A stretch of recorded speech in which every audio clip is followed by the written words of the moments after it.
ಇನ್ನು ಬೆಂಗಳೂರಿನಲ್ಲಿ ಗಾಂಜಾ ದಂಧೆಕೋರರ ಹಾವಳಿ ಜೋರಾಗ್ತಾ ಇದೆ. ನಗರಕ್ಕೆ ಎಂಟ್ರಿ ಕೊಟ್ಟಿದೆ ಹೊಸ ಮಾದರಿಯ ಜಲ್ಲಿ ಗಾಂಜಾ. ಮಾರಾಟ ಮಾಡೋದಕ್ಕೆ ಯಾವ್ಯಾವ ರೀತಿಗಳನ್ನ ಅನುಸರಿಸ್ತಾರೆ ನೋಡಿ, ಯಾವ ರೀತಿಯಾಗಿ ಪ್ಲಾನ್ ಮಾಡ್ತಾರೆ ಅಂತ.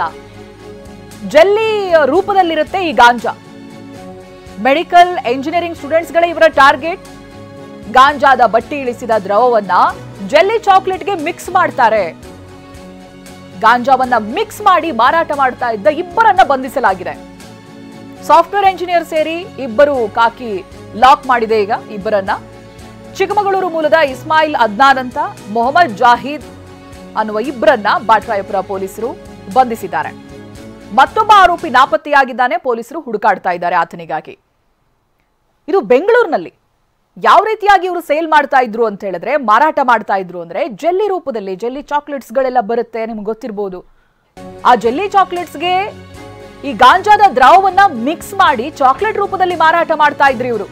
ಹೆಬ್ಬಾಳದ ನಾಗೇನಹಳ್ಳಿಯಲ್ಲಿ ವಾಸವಿದ್ದಂತ ಇಬ್ರು ಆರೋಪಿಗಳು ಹಣಕ್ಕಾಗಿ ಡ್ರಗ್ಸ್ ಮಾರಾಟವನ್ನ ಮಾಡ್ತಾ ಇದ್ರು ಇವರು. ಇಸ್ಮಾಯಿಲ್ ಹಾಗೆ ಜಾಹಿದ್ ಅಂತ ಮಂಗಳೂರು ಮೂಲದ ಸ್ನೇಹಿತರ ಮೂಲಕವಾಗಿ ದಂಧೆ ನಡೆಸ್ತಾ ಇದ್ರು. ಕೊರಿಯರ್ ಮೂಲಕವಾಗಿ ಚಾಕ್ಲೇಟ್ ಪ್ಯಾಕೆಟ್ ಅನ್ನ ತರಿಸ್ಕೊಳ್ತಾ ಇದ್ರು. ಸಾಮಾಜಿಕ ಜಾಲತಾಣದಲ್ಲಿ ಗ್ರಾಹಕರನ್ನ ಸಂಪರ್ಕ ಮಾಡ್ತಾ ಇದ್ರು. ಒಂದು ಪ್ಯಾಕ್ ಜೆಲ್ಲಿ ಗಾಂಜಾ 6,000 ರೂಪಾಯಿಗೆ ಸೇಲ್ ಆಗ್ತಾ ಇತ್ತು. ಕೊರಿಯರ್ ಪಡೆಯೋದಕ್ಕೆ ಬಂದಾಗ ಇಬ್ಬರನ್ನು ಕೂಡ ಕಾಕಿ ಬಂಧಿಸಿದ್ದಾರೆ.